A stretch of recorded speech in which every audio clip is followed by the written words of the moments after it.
Hi viewers, welcome to our channel Teacher Director. In this video we are going to discuss page number 74, exercise 3.3, Roman number 2, fifth problem in third chapter of 10th class mathematics textbook. Telugu medium వాళ్ళకి page number 75లో ఉంటుంది, చూసుకోండి. ఓకేనా? ఇదే type question మనకు already excise 3.2లో చేసాం. అక్కడ car సంబంధించి ట్యాక్సీకి సంబంధించి. ఓకేనా? ఇక్కడ లైబ్రరీకి సంబంధించి క్వశ్చన్ ఇచ్చారు. ఏముందంటే a lending library has a fixed charge for first 3 days. Fixed charge for first 3 days Telugu medium వాళ్ళకి తర్వాత చెప్తాను. And an additional charge for each day thereafter. Sarita paid 27 rupees for a book kept for 7 days, while Susie paid 21 rupees for the book she kept for 5 days. Find the fixed charge and the charge for the each extra day అని అడుగుతున్నారు. తెలుగులో ఒక lending library అంటే lend అంటే అప్పు ఇచ్చేటువంటి library అంటే books రెంట్కి ఇస్తారనమాట. Lending library has a fixed charge. దానికి ఒక ఫిక్స్డ్ ఛార్జ్ ఉంది. అంటే ఫర్ ఎగ్జాంపుల్ ఒక బుక్ని మనం తీసుకెళ్ళామనుకోండి, ఎన్ని రోజులు అనేవండి ఫస్ట్ 3 daysకి ఒక ఛార్జ్ మెయింటైన్ చేస్తారు. అది ఇక్కడ fixed charge for first 3 days. First 3 daysకి ఒక ఫిక్స్డ్ ఛార్జ్ ఉంది. మీరు చదివినా చదవకపోయినా మీరు తీసుకున్నారు కాబట్టి ఆ 3 రోజులకి మనం పే చేయాల్సి ఉంటుంది. ఫిక్స్డ్ ఛార్జ్ అంటే అది.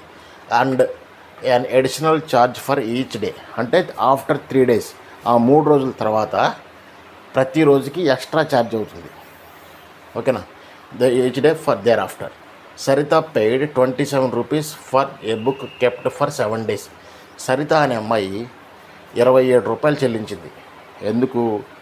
ఆమె దగ్గర బుక్ అనేది 7 days ఉంది. Next second one, while Susi paid 21 rupees for the book she kept for 5 days. Susi అనే అమ్మాయి 21 rupees చెల్లించింది. ఎందుకు? ఆమె బుక్ని 5 days ఉంచుకుంది. ఓకేనా? Find the fixed charge and charge for each day. ఆ ఫిక్స్డ్ ఛార్జ్ ఎంత అంటే ఫిక్స్డ్ ఛార్జ్ అంటే 3 daysకి అయ్యేటువంటి ఫిక్స్డ్ ఛార్జ్ ఎంత. Similarly we have to find out for the charge for each extra day.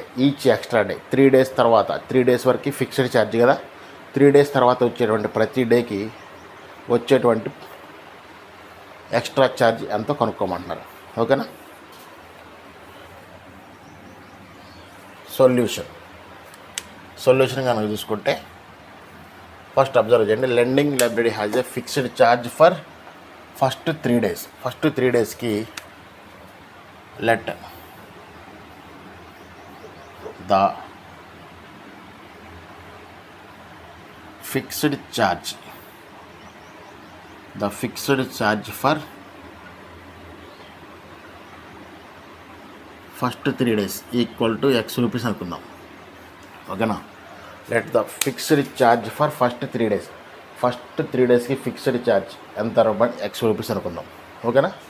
Next మనకేమన్నారు అంటే ఈచ్ డే కాస్ట్ కూడా కావాలి కాబట్టి the charge for each extra day కూడా కావాలి కాబట్టి మనం కనుక్కోవాల్సిన రెండింటిని ఒకదాన్ని ఎక్స్ ఒకదాన్ని వై అనుకుంటాం అంతే. The charge for each extra day Y rupees అనుకున్నాం. ఓకేనా? ఫస్ట్ స్టెప్లో ఏం లేదు.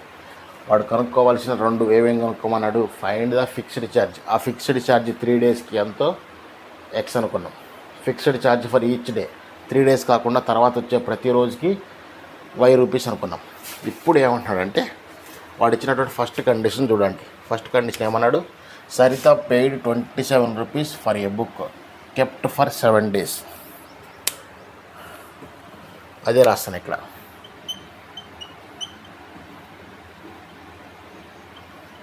Saritha paid 27 rupees for a book kept for 7 days. ఇప్పుడు జాగ్రత్తగా చూడండి. సరిత అనే అమ్మాయి 27 రూపాయలు చెల్లించింది. ఎందుకు చెల్లించిందంటే ఆమె బుక్ని 7 days ఉంచుకుంది. మనకి ఈ 7 daysలో 2 parts ఉన్నాయి. 7 days can be written as 7 days అంటే ఇక్కడ మనకి ఇచ్చినటువంటి కండిషన్లో 3 days ప్లస్ 4 days కాస్ట్, అంతే కదా. అంటే ఈ 27 రూపీస్ అనేది 3 days కాస్ట్.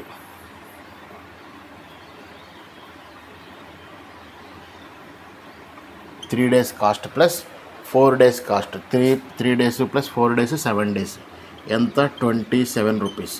మనకు ఆల్రెడీ తెలుసు ఈ 3 days cost fixed charge for first 3 days. ఇది ఫస్ట్ 3 daysకి ఎంత? X rupees. Next 3 days cost X rupees plus next 4 days cost అన్నాం. 4 days కాస్ట్ అంటే ఈ 3 daysకి ఫస్ట్ 3 daysకి fixed charge X rupees, okay. Next 4 days 4 into per డేకి ఎక్స్ట్రా ఛార్జ్ అవుతుంది. ఎంత ఛార్జ్ అవుతుందంటే Y రూపీస్ ఛార్జ్ అవుతుంది. ఈ టోటల్ వచ్చేసి 27 రూపీస్, ఓకేనా. ఇది ఈక్వేషన్ 1. ఓకే, అర్థమైందా? ఈ సరిత అనే అమ్మాయి 27 రూపాయలు 7 daysకి చెల్లించింది. ఈ 7 daysని మనం 3 days కాస్ట్ ప్లస్, ఎందుకంటే మనకి ప్రాబ్లంలో మినిమం యూనిట్ ఎంత ఇచ్చారు, ఫస్ట్ 3 daysకి ఫిక్స్డ్ అన్నారు కాబట్టి 3ని మనం సపరేట్ చేసాం. ఒకవేళ 2 days అంటే 2ని సపరేట్ చేసేవాళ్ళం. 3 days కాకుండా ఇంకా ఎక్స్ట్రా ఎన్ని రోజులు ఉంది అమ్మాయి దగ్గర? 4 days ఉంది. కాబట్టి ఈ 4 daysకి ఒక్కో డేకి ఎంత ఛార్జ్ అవుతుంది, ఈచ్ డేకి ఎంత ఛార్జ్ అవుతుందంటే Y రూపీస్ ఛార్జ్ అవుతున్నాయి. కాబట్టి 4 into Y equal to 27 rupees. ఇది ఫస్ట్ ఈక్వేషన్. నెక్స్ట్ సెకండ్ ఏమన్నారంటే Susi paid 21 rupees for the book she kept for 5 days. అది మళ్ళీ ఇక్కడ రాద్దాం.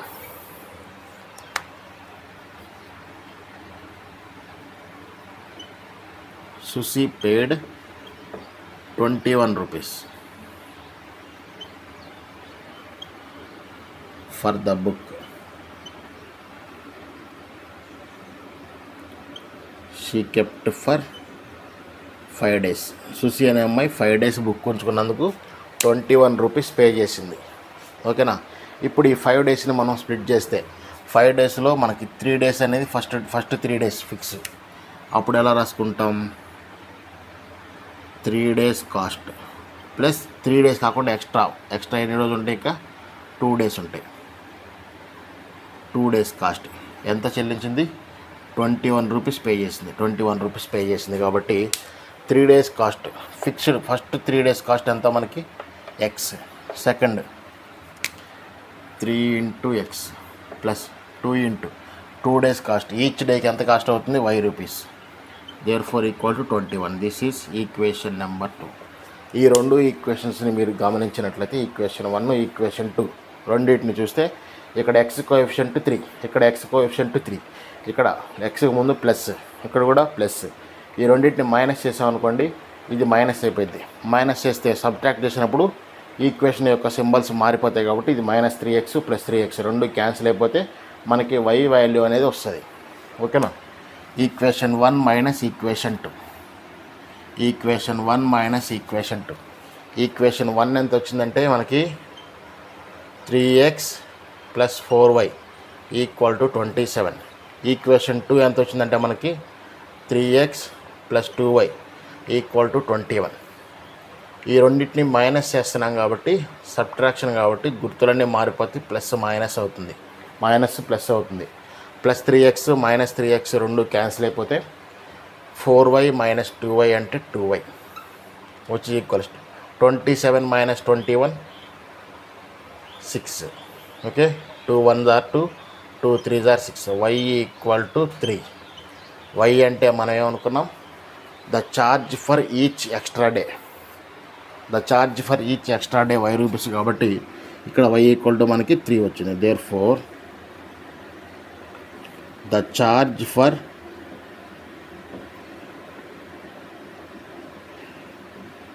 Each extra day equal to 3 rupees. Each extra day మనం y అనుకున్నాగా, అది 3 రూపీస్ వచ్చినాయి. ఇప్పుడు ఈ y వాల్యూని తీసుకుపోయి ఈక్వేషన్ 1లో కానీ ఈక్వేషన్ 2లో కానీ సబ్స్టిట్యూట్ చేస్తే మనకి x వాల్యూ కూడా వస్తుంది, ఓకేనా. Therefore no substitute y equal to 3 in equation 1. y equal to 3ని ఈక్వేషన్ 1లో మనం సబ్స్టిట్యూట్ చేస్తే ఈక్వేషన్ 1లో సబ్స్టిట్యూట్ చేద్దాం. అప్పుడు ఎంత అవుతుంది? ఈక్వేషన్ 1 ఏమొచ్చారు మనకి? 3x plus 4y equal to 27. y బదులు 3ని సబ్స్టిట్యూట్ చేయండి. 3x plus 4 into 3 plus equal to 27. 3x equal to 27. ఇది 4 3 ఆర్ 12. ఈక్వల్ టు అవతలకి వెళ్తే -12 అవుతుంది. There four 3x equal to ఎంత? 15. 3 1s 3 5s. Therefore we have x equal to 15 rupees. X అంటే మనం ఏమనుకున్నాం? Fixed charge for first 3 days x రూపీస్, sorry 5 rupees.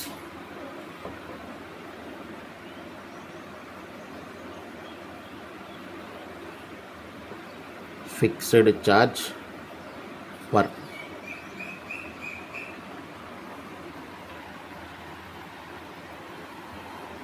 ఓకేనా, ఫర్ ఫస్ట్ 3 days. ఓకేనా? ఇదండి ఇక్కడ జాగ్రత్తగా చెప్పు. 3x equal to 15.